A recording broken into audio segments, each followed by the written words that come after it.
Hey friends, today I'd like to talk a little bit about 251. What you're hearing there on the recording is a backing track I found on YouTube, and it basically takes you through the most common chord progression in music, and that is the 251. So what exactly is 251? Well, as the name says, it's chords based on the second degree of the scale, the 2, the fifth degree of a major scale, the 5, and the first degree of the major scale, the 1.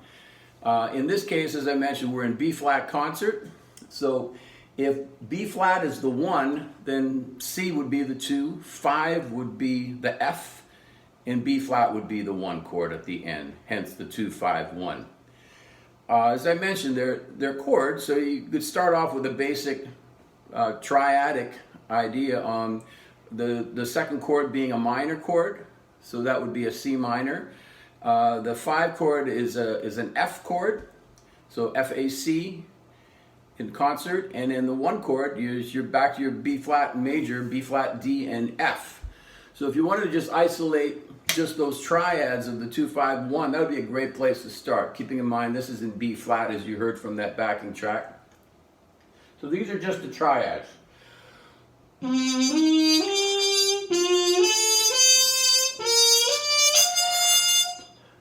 Okay, so that's a great starting point, just to understand what it is that you're playing, and that there is a relationship of the chord to the scale that we're going to get into next.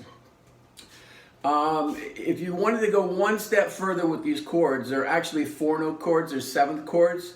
So the first chord, the 2 chord is the C minor 7, the 5 chord is the F7, and the 1 chord is a B flat major 7. So if I was to add one more note on that, I would get to the 7th note of those scales.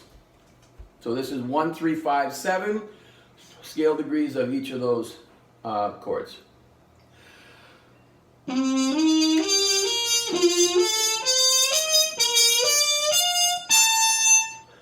And there you have it.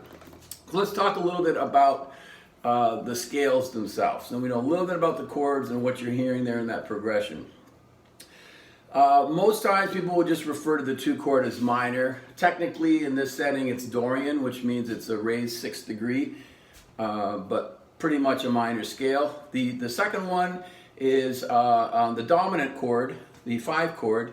That is a Mixolydian scale, that's the technical name, but we know it as just like a major 7 with a flat, major 7 scale with a flatted 7th, or also referred to as a bebop scale.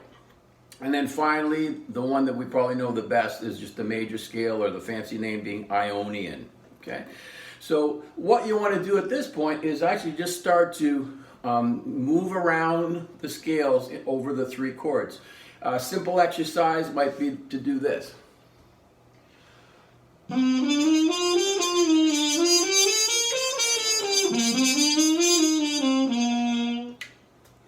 And you might want to also do that descending.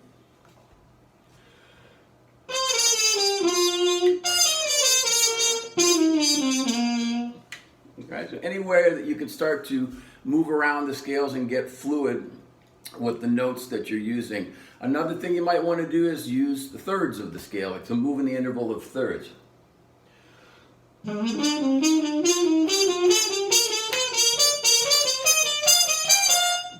That kind of thing.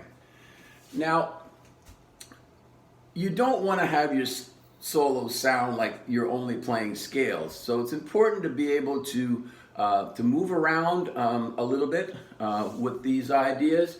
Find something that you like that maybe has a little bit of intervallic. Maybe you're going to bring in a little bit of chromaticism, some passing tones, and some colorful notes. For example, like the flatted 9 or the sharp 9. You heard in that opening little exercise I played at the start when we brought the pattern in. I was actually using the flatted 9 and the sharp 9, and those are great tension notes to add to your solo. So you may want to try something like this. I'll put the track back on and find a pattern that works for you.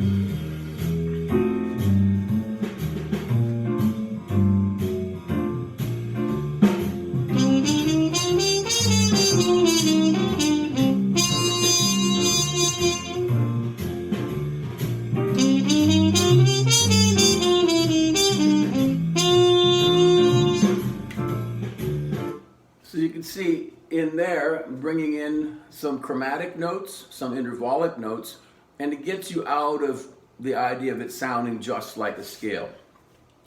Jamie Abersol has an entire book dedicated to 2-5-1 progression, and it's a great resource. And as I mentioned, the track that you're hearing here is just on the YouTube. It's called B-flat major 2-5-1 backing track. Great way to practice your ideas. And then from there, I would say if you start having some vocabulary that you like, start learning it in other keys. Let's just take that last one I looked at.